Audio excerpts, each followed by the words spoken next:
આજે અમારા વિજયભાઈ આવ્યા છે મેચ રમવા. કેટલા દિવસે આવ્યા રમવા? 10 દિવસ. 10 દિવસ થઈ ગયા. આજે દેખીએ કેવી બેટિંગ કરાય. પણ ચાલતા નહીં. આઉટ ઓફ ફોર્મમાં. દાડા થરામાં જઈને આયા છે. સિદ્ધપુર ગયા હતા ડોઝ લેવા. હું ડોઝ લઈને આ સિદ્ધપુર જઈને એને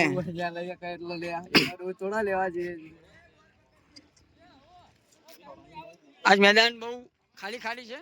આસમાન એકદમ ખુલ્લા મોસમ હે અને એવું લાગે છે કે આજે અમારા રાહુલભાઈ ખતરનાક મૂડમાં લાગે છે અને એક ખેલાડી માટે બબાલ થાય એવો માહોલ છે આજે. देने के बारे में बात हो रही है. અહીંયા ખાલી શું 11 ખેલાડી થઈ ગયા છે અને ઓલરેડી બીજા 5 ખેલાડી આવે છે બાય ફ્લાઇટ.